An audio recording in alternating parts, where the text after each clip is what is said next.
minutos, momento de ponernos en contacto con la economista Vilma Salgado, ex ministra de Finanzas, a quien le damos la bienvenida. ¿Cómo está, economista, a los años? Muy buenos días, muchísimas gracias por la invitación. Por acá un poquito fresco, por allá ¿cómo están? Bueno, por un sol acá, más caliente, ¿cómo están? Caliente, pero este estudio es bien frío, le cuento, economista. Oiga, bueno, entonces estamos en la misma temperatura. El tema que no está frío, está bien caliente, es el de la ley de la dolarización. Ya no solamente a nivel de debate, porque ya el debate terminó, porque ya es ley, ya entiendo que está publicada en el registro oficial. Pero dígame una cosa, economista, ¿cuáles son los problemas que usted le ve a la aplicación de esta ley ya en la práctica, ya en la vida real? Porque hasta ahora discutíamos lo que era una posibilidad, ahora estamos frente a una realidad.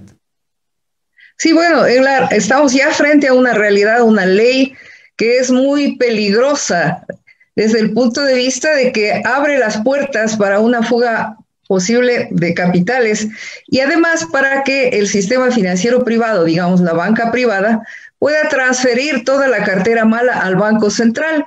Y en esta ley se dice que las pérdidas que resulten, pues, ¿no es cierto?, de cualquier operación del Banco Central, serán simplemente financiadas por el Ministerio de Finanzas, es decir, por el pueblo ecuatoriano.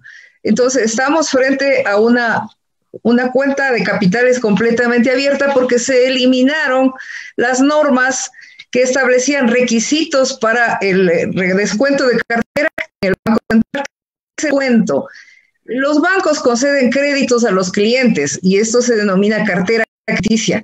Los bancos pueden entonces tomar esta cartera de estos clientes y acercarse al Banco Central y transformar en efectivo, entregarle al Banco Central la cartera y retirar liquidez. Eso es lo que pueden hacer sin ningún límite ni las condiciones que estaban establecidas en el código anterior, como por ejemplo que la cartera sea tipo A. Además de que un tema muy peligroso es que se elimina la norma que obligaba a las instituciones financieras a mantener una parte de la liquidez dentro del territorio nacional. El artículo 15 del anterior Código Orgánico Monetario y Financiero. Y es más, se le quita a la Junta la facultad de obligar a las instituciones a mantener una parte de la liquidez dentro del país. Lo que quiere decir que en este momento las instituciones financieras pueden acercarse al Banco Central, entregarle la cartera mala, ¿no es cierto?, la cartera que consideren que sea irrecuperable, pueden acercarse a pedirle créditos de liquidez sin ningún límite y sacar esos recursos, colocarlos fuera del territorio nacional, como sucedió en la crisis financiera del 99. Es decir, aquí se crea un ambiente con esta ley, un ambiente similar al que se creó en 1994 con la Ley de Instituciones Financieras y con la reforma que se introdujo luego en la Constitución del 98, que se les permitió el acceso por parte del sistema financiero a créditos de liquidez. Recordemos que en la crisis del 99 los bancos recurrieron al Banco Central, o pidieron créditos de liquidez y fugaron esos recursos fuera del territorio nacional porque no había ningún control. Ese es el ambiente que han creado ahora, además de que eliminan la facultad de control que tenía pues la Superintendencia de Bancos y se debilita la capacidad de supervisión por parte de la Contraloría. Vea usted. Entonces, oiga, economista, sí. Un ejemplo, a ver, el Banco X le plantea al Banco Central que le reciba una cartera mala. Mi pregunta es, ¿la Junta tiene que calificar la cartera, analizarla y decir, bueno, esta cartera te la puedo recibir, esta parte no te la puedo recibir? ¿O está establecida ya como una especie de obligación que no importa la calidad de la cartera, igual se la puede canjear por efectivo? Es que se acaba de eliminar con esta ley el artículo 129 que ponía límites y exigía que la cartera sea tipo A, ponía límites al acceso a créditos de liquidez y al redescuento de cartera. No les voy a leer rápidamente textualmente lo que decía el artículo 129 que acaba de ser eliminado, derogado. Artículo 129, límite a la concesión de créditos en la ventanilla de redescuento, es decir, la cartera que pueden entregar al Banco Central, los bancos, y a la inversión de excedentes de liquidez. ¿Ya? Aquí se le daba la facultad a la Junta de establecer cupos, dice los cupos que establecerá la Junta para que las entidades de los sectores financiero, privado y popular y solidario operaciones de ventanilla, de redescuento o de inversión doméstica en el Banco Central del Ecuador se determinarán sobre la base del índice de solvencia y las relaciones patrimoniales determinados por la Junta en función de los objetivos de política económica.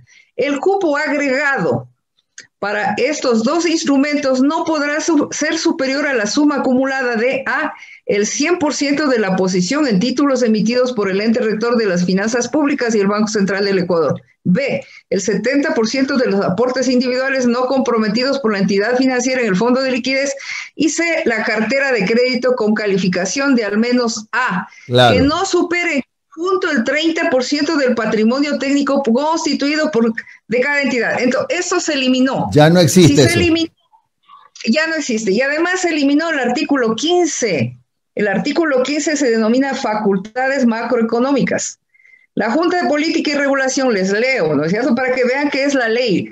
La Junta de Política y Regulación Monetaria y Financiera, que era anterior, porque ahora crearon dos juntas, una de política monetaria y otra financiera, podrá establecer condiciones y límites a la posición en activos externos que las entidades financieras de valores y seguros, así como las entidades no financieras que otorguen crédito por sobre los límites que establezca la Junta, mantengan en el exterior. Ya. Se podía poner regular. Ahora ya no hay límite, ahora ya no hay límite. Ya no hay límite. Es más, el mismo artículo 15, otro párrafo decía, la Junta de Política y Regulación Monetaria y Financiera podrá disponer que las divisas provenientes de las operaciones que ella determine ingresen de manera al país y establecerá multas. Es decir, esto también se eliminó, lo que quiere decir que los exportadores, por ejemplo, exportan y pueden mantener en paraísos fiscales como lo han tendido a hacerlo. O las instituciones financieras, redescontar cartera en el Banco Central, recibir créditos de liquidez sin condiciones ni límites y colocarlas fuera del territorio nacional. Economista, es decir, un temita. Ese es el riesgo. Ya, un tema, uno de los. Omar también tiene un par de preguntas importantísimas y Alondra. A ver, esto de las tasas de interés flotantes, para que podamos entenderlo, ¿qué significa esto de que ahora esta nueva ley deja un poco a libre albedrío, no sé si del mercado exactamente, el establecimiento de las tasas de interés? Porque quienes la defienden dicen, no, han puesto un techo. Bueno, pero generalmente los bancos van a ver el techo, no el piso. No sé, usted sabe más que yo de esto. Bueno, que las tasas de interés sean flotantes significa que los bancos pueden mover las tasas de interés hacia arriba o en realidad podrían moverlas también hacia abajo. Eso es flotante. Yo contrato un crédito a una tasa, digamos, del 15%, pero luego los bancos pueden subirle al 50%, no sé, veamos la crisis en el caso mexicano o nosotros en los mismos años 90, ¿no? No nos olvidemos que las tasas de interés llegaron a bordear incluso el 100%, el 90%. Entonces, ¿qué es lo que sucede? ¿Con qué argumentos las instituciones financieras, incluso las autoridades, cuando tienen esa facultad, suelen subir las tasas de interés? Con el argumento de impedir la fuga de capitales. Es decir, a ver, dicen, si están fugando capitales, tenemos que pagarles más para convencerles de que se mantengan dentro del territorio nacional. Pero subirles la tasa de interés significa que quien tenga una deuda automáticamente tiene que pagar. Es la razón por la que en numerosas crisis, no solamente en el Ecuador, sino a nivel mundial, pues los deudores han visto que las tasas de interés iban por el ascensor y definitivamente han incurrido en incapacidad de pago, que es lo que además ocasiona, pues ya que los mismos bancos, ¿no es cierto?, en ese momento ya no puede cobrar las deudas. Pero claro, aquí está ya la ley para que si no hay un deudor que no paga, simplemente se va al Banco Central y le dice, tome esta cartera, preste la liquidez. Y además se pone una norma adicional en la nueva ley, que las pérdidas del Banco Central tiene que hacerse cargo el Ministerio de Finanzas. Es decir, ¿quién es el Ministerio de Finanzas? Somos nosotros los ecuatorianos, porque los recursos que maneja el Ministerio de Finanzas son recursos públicos. Esos recursos los utiliza para atender las necesidades de educación, de salud, de seguridad, que es la mayor parte, el 90% de los recursos se destinan a educación, salud y seguridad.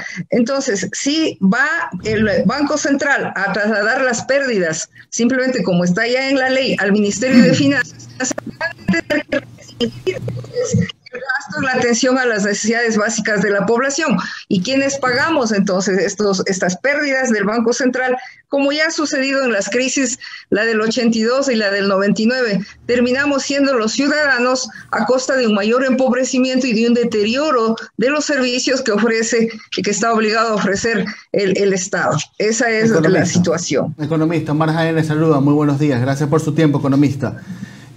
Economista, a ver, me pongo del lado de las personas que defienden esta ya nueva ley. Dicen, hemos logrado evitar que los gobiernos le sigan metiendo la mano a las reservas internacionales y a la plata del Banco Central.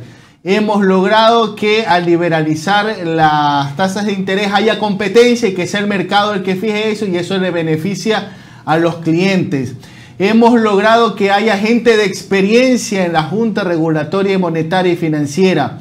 Hemos logrado con una ley que blindar la dolarización. ¿Es así? ¿Es totalmente negativa la ley? ¿No hay nada positivo en esta normativa? Mire, por ejemplo, cuando dicen que han logrado que los gobiernos no le metan mano al Banco Central, pero lo que no dicen es que lo que sí han logrado es que solo los bancos privados le metan mano al Banco Central. Y recordemos qué recursos están depositados en el Banco Central. En el Banco Central están depositados los encajes bancarios. ¿Qué es esto del encaje bancario? Es un porcentaje de los depósitos de los ahorristas que deben estar depositados en el Banco Central.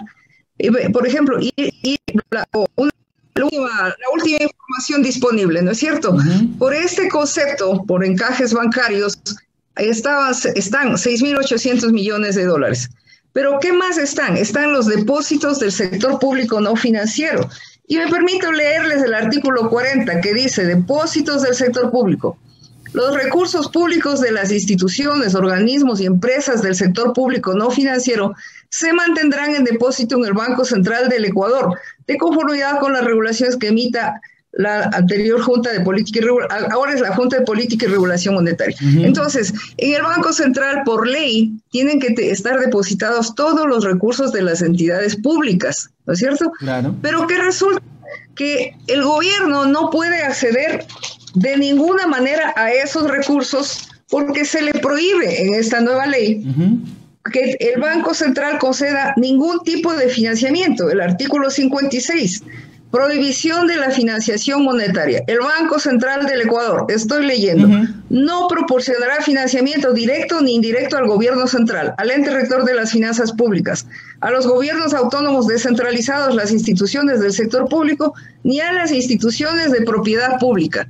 Es decir, los recursos públicos que están depositados en el Banco Central no podrán ser prestados a ninguna entidad pública, pero sí van a ser prestados sin condiciones y sin límites al sector financiero privado. Eso es lo que no dicen estos analistas que defienden este proyecto de ley y que tuvieron, obviamente, amplia apertura de los medios más grandes de comunicación antes de que sea aprobada esta ley.